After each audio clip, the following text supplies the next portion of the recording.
Vendetta Actu, pourquoi il faut le regarder? Bah parce que tu vas te marrer. Ouais, le mec il a 3000 abonnés, je pense qu'il va arriver facilement aux 10 000, 100 000.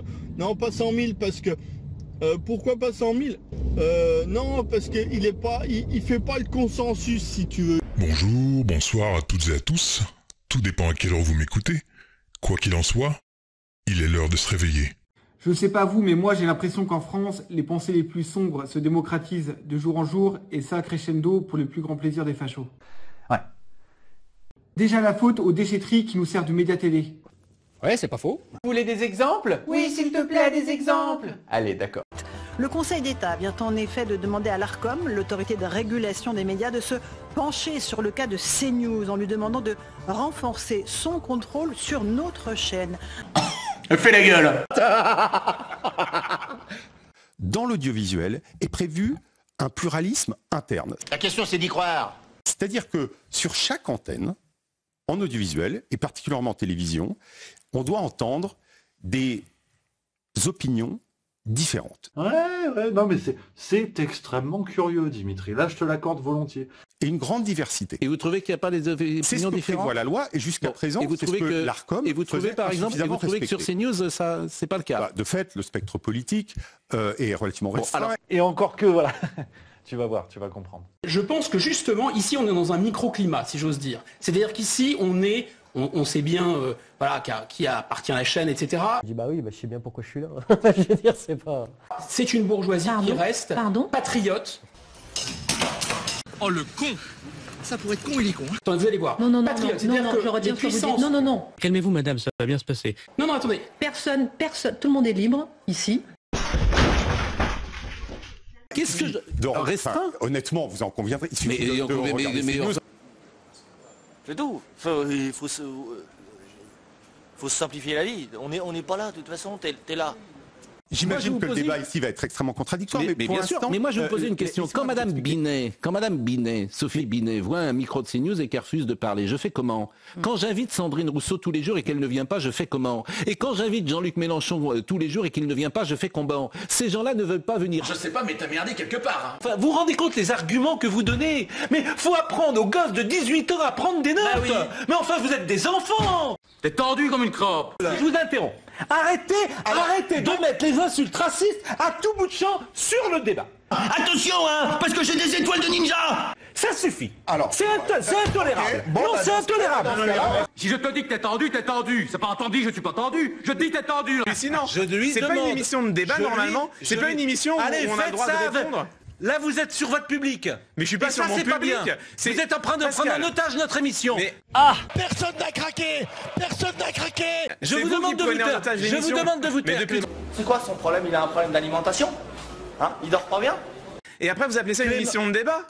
Et toc, remonte ton slibard, l'otard. Je veux pas que vous répondiez. Ah, vous voulez pas que je réponde? Non. Mais c'est plus une émission de débat. Alors si vous n'êtes pas content, vous partez. Ah, en termes de transparence, là on est bien là. Caroline Mécari, mais c'est insupportable enfin votre attitude. Mais enfin ça va pas. Mais c'est juste insupportable. Arrêtez. Mais aujourd'hui qu'on arrête de me casser les couilles, hein. Arrêtez de me casser les couilles tout ça. C'est clair. Non, tu vas voir. Non, reste. Le sujet est intéressant. Et vous savez pourquoi ils veulent pas venir? Parce qu'ils veulent pas parler à Éric Nolot. Il me fait rigoler. C'est eux qui veulent pas venir. C'est eux qui ne veulent pas venir. Alors quand monsieur Mélenchon, sur tous les plateaux, il ne veut pas parler avec Nolot. Pourquoi? Parce que Nolot est très intelligent et il va le mettre en difficulté. C'est pas le plus futé de l'équipe. Hein. Scientifique. Moi, ce qui m'intéresse, c'est uniquement le côté scientifique. Ferme-la, tu sais pas de quoi tu parles. Est-ce que monsieur professeur Raoul peut être qualifié de scientifique sérieux, de médecin sérieux? J'ai un doute. Ah oui, ils m'ont fait rire, ouais. Non, parce que alors ça, comme démonstration de médiocrité, de mesquinerie, de conformisme imbu de lui-même, ça c'est vraiment le pire de la bourgeoisie, là. Didier Raoult est docteur en médecine de l'université d'Aix-Marseille et docteur en sciences de l'université de Montpellier.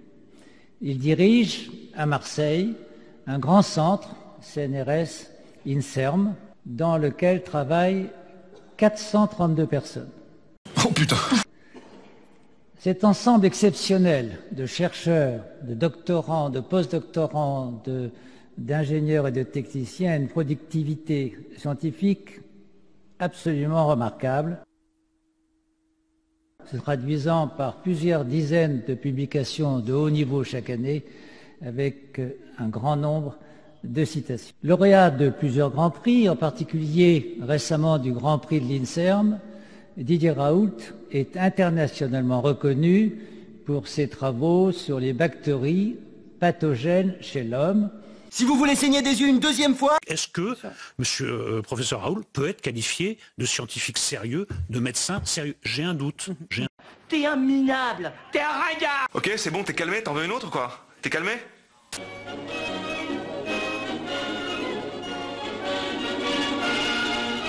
Bolloré Vision.